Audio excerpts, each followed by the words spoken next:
At my divorce hearing, I sat quietly in a stiff chair while my ex-husband's lawyer paced the courtroom like he was performing for an audience. He turned to the judge and said, "She's just trying to take what she didn't earn." His voice was sharp, confident, and cruel. I stared straight ahead. I didn't flinch. I didn't argue. I didn't cry. I kept my mouth shut because I knew if I spoke, I'd say something that would give him exactly what he wanted. Another excuse to paint me as unstable, emotional, irrational. I stayed still. Then my son stood up. Eli was 10 years old, barely tall enough to see over the edge of the courtroom bench. He clutched a tattered spiral notebook against his chest like it was armor. His voice was quiet but clear as he asked the judge, "Can I read what I wrote about living with my dad?" The room froze. The smirk fell off my ex's face. Even his lawyer stopped mid-step. The judge looked at him, then at me, and finally at Eli. She nodded. What he read next didn't just change the outcome of the hearing. It broke something open in every person sitting in that room. Even the judge had to wipe her eyes when he was done. And in that moment, I realized that the most powerful voice in that courtroom wasn't mine. It was my son's. 3 years ago, if you had asked me what my life looked like, I would have said I was building something solid. Not glamorous, not perfect, solid. And I was 31, married to Bryce Landon, and raising our son, Eli. I worked the night shift as a nurse at the county hospital. My hair was always in a bun. I lived on caffeine and adrenaline. My world revolved around taking care of people. My patients, my husband, my child. In that order, though I didn't realize it at the time. Bryce worked in real estate. He dressed well, smiled wide, and had a handshake that made people trust him on sight. When we first met, I thought he was the most confident man I'd ever known. He used to tell me I was the heart of our home. He'd kiss my forehead before heading off to show houses or meet clients at rooftop bars I'd never been to. That changed after Eli was born. I remember being home with a newborn, bleeding and exhausted, while Bryce threw on a blazer and said he couldn't cancel another meeting. I remember calling him in the middle of a panic attack while Eli screamed in my arms, and he answered with, "Can this wait?" I'm in the middle of closing. At first, I made excuses for him. I told myself he was working hard for us, that we'd have time together later. But later never came. Bryce stopped looking at me like I was a person. I became an obligation. He started criticizing everything. The way I dressed, how tired I looked. He'd say, "You used to be fun," or "You always play the victim." It got into my head. I started believing maybe I was the problem. Maybe I had changed. Maybe I wasn't enough anymore. My sister Mara was the first person to say the word emotional abuse. She came over one Sunday after Bryce had left without a word. Again. She watched me wash dishes while Eli colored quietly at the table and asked, "Do you even hear the way you talk about yourself anymore?" I shrugged her off. "It's not that bad. He just gets stressed." She looked at me with the saddest eyes I've ever seen. "You've stopped asking for anything. That's how they win." I didn't respond. But that night, I sat in bed and wrote down every moment that had made my chest tighten over the past few years. Times he ignored me. Times he blamed me. Times Eli had asked, "Is Daddy mad at us?" I filled 10 pages. That was the first night I didn't cry myself to sleep. I was starting to see the truth. Still, I stayed longer than I should have. I thought keeping the family together was the right thing to do. I thought Eli needed both parents under one roof. What I didn't see until later was how much Eli was absorbing, even in silence. Then came the night Bryce didn't come home until 3 a.m. He reeked of alcohol and perfume. I was sitting on the couch, wide awake, not even angry anymore, just numb. He looked at me and said, "Why are you always waiting for me like some needy little puppy?" And something in me snapped. Not with yelling or crying, just with decision. The next morning, I filed for divorce. That decision set off a chain reaction I wasn't ready for. Bryce turned cold fast. He stopped pretending. Told me I was going to regret this, that I was going to lose everything. He hired a high-priced lawyer before I even found someone to call. I thought it would be simple, joint custody, fair split, civil enough. I was wrong. Bryce fought for full custody, claiming my night shifts made me unreliable and that Eli needed structure. His lawyer built a case that painted me as unstable, unfit, overly emotional. I couldn't afford a great attorney. I drained my savings just to stay in the fight. But I kept showing up, for Eli, for myself, even when I wanted to hide. I started documenting everything, kept a notebook of every exchange, every message, every missed pickup. I stopped arguing with Bryce. I let him talk, let him dig his hole. All I did was tell the truth, quietly, repeatedly, truthfully. But nothing I said seemed to matter. The courtroom felt like it was built for men like Bryce, charming, confident, untouchable. And through it all, Eli watched. He watched me hold it together. He watched Bryce unravel behind closed doors and perform in public. I never asked him to take sides. I just told him he was loved. That's it. What I didn't know then was that Eli was keeping his own record, in his own notebook, just like I had, and he was waiting for his moment to be heard. By the time we got into court, I barely recognized the man sitting across from me. Bryce wore a charcoal suit, hair slicked back, face freshly shaved, like he was headed to a magazine shoot instead of a custody hearing. His lawyer, Mr. Delacroix, looked like he'd been waiting years to tear someone apart for sport. He was polished and sharp-tongued, the kind of man who smiled while twisting the knife. They had a plan. And from the moment the hearing began, I realized they had been preparing for this long before I filed the papers.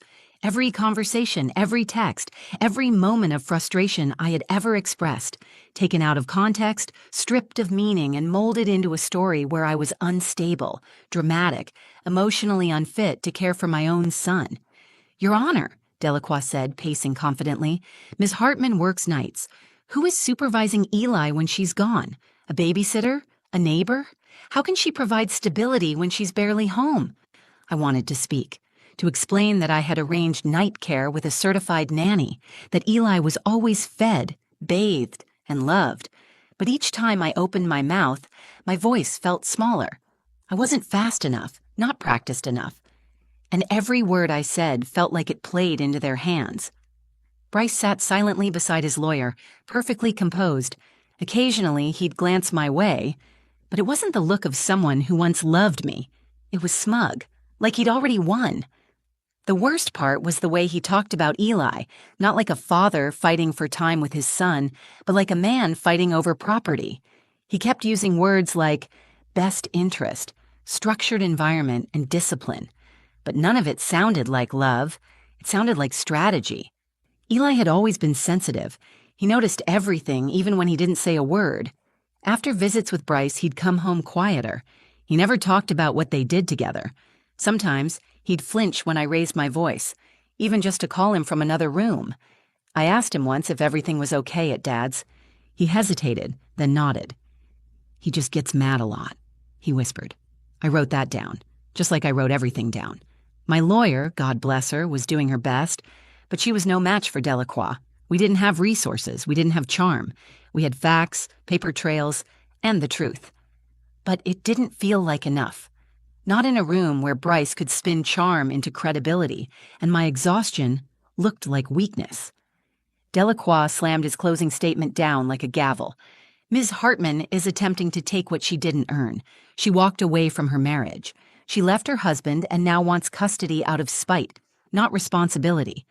This is a woman who runs from conflict and uses her job as a shield for her own emotional instability." I didn't flinch, not because I wasn't angry, but because I'd learned that reacting gave them more ammunition. So I sat there, hands folded in my lap, jaw tight, heart pounding. That night, when we got home, Eli came into my bedroom holding a spiral notebook. He looked up at me and said, "Can I say something in court?" I paused. "What do you want to say, baby?" "It's stuff I wrote, about Dad, and about how I feel." He sat beside me and opened the book. His handwriting was a little messy, but every word was clear. He had written pages, stories, feelings, things I didn't know he'd noticed. He had been watching, feeling, remembering, and it was all there on paper. "Do you want me to read it?" I asked gently. "No," he said. "I want to read it, to the judge." I didn't answer right away. I was scared for him, scared of what it would do to him to speak those words out loud. But I also knew he needed to be heard, and that no adult in that courtroom, including me, could speak with the honesty he carried in that notebook. So I said, "Okay, if the judge lets you speak, you tell your truth." He nodded and held that notebook against his chest like it was something sacred. The next morning, we walked into that courtroom together. I held his hand tighter than I ever had before. He didn't look nervous. He looked ready. And deep down, I knew the moment was coming, the one that would change everything. The morning of the final hearing, I didn't put on makeup. I didn't curl my hair or try to look like someone I wasn't. I wore a plain navy blue dress and flats. My nerves were burning just under the surface, but I kept my focus on Eli. He was the only thing that mattered. He came out of his room with his notebook in one hand and his favorite red hoodie zipped up to his chin. He looked smaller than usual but steadier, like he knew exactly what he had to do. He didn't ask again if he could read his words in court. He just walked beside me to the car, quiet, eyes straight ahead. I'd asked my lawyer the night before if Eli could speak. She hesitated. It's rare at this age, but Judge Ramirez is known to consider it if the child is articulate and willing. It's at her discretion. Eli wasn't just willing, he was determined. And I knew this wasn't about helping me win. It was about being heard. My lawyer agreed to request it. We sat through another hour of Bryce's attorney reciting text messages I'd sent at 2 a.m. during panic attacks and quoting lines from journals I'd once shared in therapy. They called me unstable again. They called me overly emotional, inconsistent, obsessive. I didn't respond, not with words. I kept my hands folded on my lap and let my silence carry the weight of everything they didn't understand.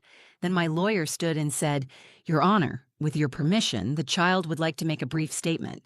He's written it himself. He's asked to read it." Judge Ramirez looked over her glasses and said, "Are you sure he understands what he's doing?" My lawyer nodded. "He does." The judge turned to Eli. "Would you like to come forward?" Eli stood. His notebook was pressed tightly to his chest. His shoes made soft sounds on the wooden floor as he walked to the front of the courtroom. I could see Bryce shift slightly in his seat, but he said nothing. Eli sat in the witness chair, small and composed. The judge leaned forward. "Take your time. You may speak when you're ready." He opened his notebook slowly. His voice was soft at first, but gained strength with every sentence. "When I live with Dad," he began, "I feel like I'm walking on glass. I never know when something I do will make him yell. Sometimes he gets mad over nothing, like if I ask a question or if I spill juice. I try to stay quiet when I'm there. I try not to be a problem." Bryce straightened in his seat, face tight, arms crossed. Eli kept reading. "He forgets to make dinner a lot. I eat cereal or stuff from the fridge. One night I told him I had a stomach ache and he said I was faking it. I slept on the floor because my bed had throw up on it. He said I was making it up to get attention." I looked at the judge. Her mouth was drawn in a firm line, but her eyes were soft. She didn't interrupt.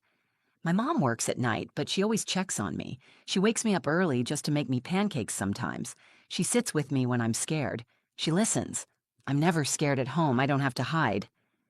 Eli turned the page. "I'm not trying to be mean to my dad. I just want to be honest. I want to live with my mom. She makes me feel safe. And I know she loves me, even when I mess up." When he finished, he closed the notebook and looked up. The courtroom was silent. Even Delacroix had nothing to say. Bryce looked stunned, like he'd been slapped. He didn't say a word. For the first time during the entire process, he had no defense. Judge Ramirez cleared her throat. "Thank you, Eli. That was very brave." He nodded once and walked back to his seat. I reached for his hand and he held on tightly. That was the moment the tide shifted. Not because of legal arguments or courtroom tactics, because a 10-year-old boy told the truth in a way that none of us could ignore. He didn't cry. He didn't accuse. He just spoke from the place that mattered most. I didn't need to fight anymore. Eli had done what I couldn't. He made them see the truth, and there was no spinning it, no denying it. Everything changed after that. After Eli read his statement, the entire courtroom seemed to take a breath and hold it. Judge Ramirez leaned back in her chair, quiet and still, and for the first time since this entire process started, I saw something shift in her expression. Not sympathy, not pity, something more grounded. She believed him. Eli returned to his seat beside me, slipping his hand back into mine. He didn't look scared. He didn't look uncertain. He looked like a boy who had told the truth and was finally free of the weight of carrying it alone.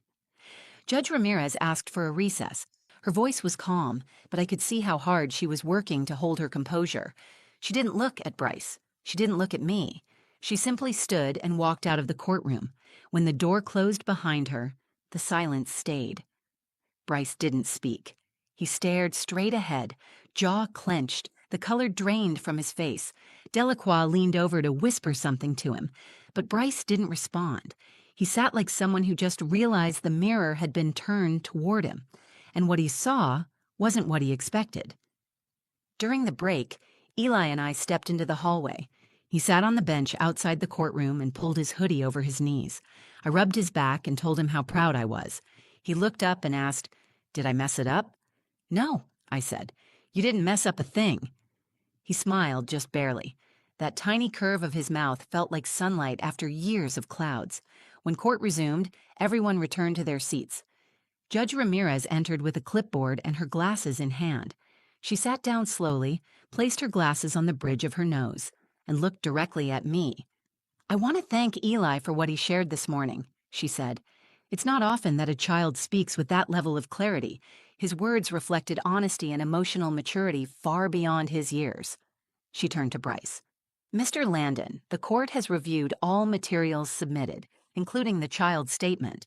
While there is no question that you provide financial support and have maintained a presence in your son's life, there is also sufficient evidence to indicate an inconsistent, emotionally volatile environment that is not in Eli's best interest."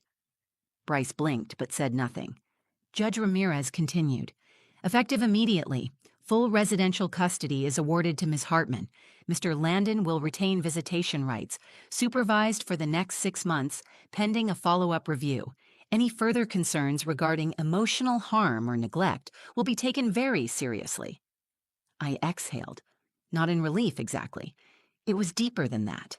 It was release. The moment when your body finally realizes it no longer has to stay in fight mode. Eli squeezed my hand and leaned his head against my arm. Bryce stood up abruptly. "This is ridiculous," he snapped. "You're taking my son away based on a bunch of emotional manipulation." Judge Ramirez didn't raise her voice. She didn't need to. "Sit down, Mr. Landon." He froze, then sank back into his seat. The fight was gone. The show was over. After court adjourned, Mara met us in the lobby with open arms. She wrapped Eli in a hug first, and then me. She didn't ask questions. She just held on. For the first time in years, I let someone else carry a bit of the weight. We walked out of that courthouse into a cloudy afternoon, but it felt like the sun was shining directly on us. Eli reached up and took my hand again, not because he needed reassurance, but because we were walking forward together, stronger. That night, at home, Eli asked if we could frame the last page of his notebook, the one that ended with, "I just want to live where I feel safe." We framed it and hung it in his room. It's still there today. Not as a trophy, but as a reminder that truth matters. That even the smallest voice can carry more weight than 1,000 arguments when it comes from the heart. He didn't win because I fought harder in court. He won because he told the truth and because someone finally listened. And in that moment, justice wasn't just a ruling. It was the sound of a child being believed. After the ruling, everything changed, but not all at once. Change doesn't always feel like a celebration. Sometimes it feels like catching your breath after nearly drowning. You don't cheer. You just breathe and hold your child close and hope the quiet stays. Eli and I went home that night and made grilled cheese sandwiches. We didn't talk about court. We watched a movie, something light and silly, and I let him fall asleep on the couch with his head in my lap. I didn't move for 2 hours. I just ran my fingers through his hair and let the silence say what words couldn't.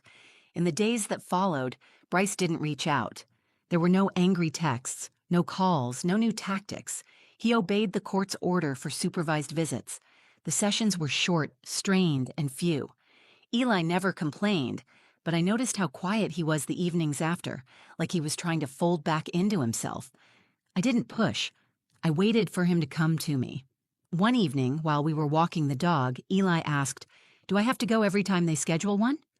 Right now, yes, I told him. But the judge will check in again. You can always talk to her. She listens. He nodded, thoughtful. I just like it better here, with you. That's all he said. That's all I needed to hear. There's no switch that flips after a battle like that. I didn't suddenly feel whole or healed. I still carried the weight of everything I'd given up and everything I'd endured. But little by little, I started reclaiming pieces of myself. I went back to school part-time. I stopped apologizing for being tired. I stopped explaining my decisions to people who never showed up for me. Mara and I grew closer. She came over every weekend to help with laundry, grocery runs, whatever I needed. Not because she thought I couldn't do it, but because she knew I shouldn't have to do it all alone. Eli started drawing again. He filled notebooks with superheroes, comic panels, and made-up creatures with wild hair and big, gentle eyes. He made one character that wore a red hoodie and held a book like a shield. I asked him if it was based on someone he knew. He just smiled and said, maybe, therapy helped. We both went. Separately at first, then together. It gave us a place to say things we hadn't said during the storm, like how scared he used to feel in the silence after Bryce slammed a door. How I used to cry in the car before walking into work. How love doesn't have to hurt to be real. I stopped thinking of myself as a victim. I started seeing myself as a mother who fought smart, not loud. A woman who learned that strength isn't always about raising your voice. Sometimes it's about letting someone else speak when it's their turn, even when your heart is breaking in the background. People ask why I let Eli read that statement in court. They say it must have been hard to let a 10-year-old carry that kind of responsibility. But it wasn't about letting him carry it. It was about recognizing that he already was. He had been carrying it quietly for years, writing his pain in the margins of math homework and drawing how he felt when no one asked. All I did was give him the space to share it out loud. That wasn't a burden. That was power. And he used it. That framed notebook page still hangs on his wall. The last line reads, I just want to live where I feel safe. It's faded now, but the meaning hasn't changed. Every morning when I walk past it, I remember what we fought for. Not revenge, not punishment, safety, peace, truth. I'm telling this story because someone out there is sitting in silence like I was, doubting herself, questioning if it's really that bad, wondering if it's worth the fight. Let me be clear. If your child is shrinking under someone else's control, if your spirit is breaking to hold everything together, you already know the answer. You don't have to yell to be strong. You don't have to win every argument. Sometimes the most powerful thing you can do is listen. And when the time comes, let the truth be spoken, even if it comes from the smallest voice in the room. Because that voice might just change everything. If this story touched you, if it reminded you of something you've lived through or something you're living through right now, I want you to know you're not alone. Whether you're a parent, a child, or someone caught in the middle of a battle no one else sees, your truth matters. You don't have to fight with fire to be strong.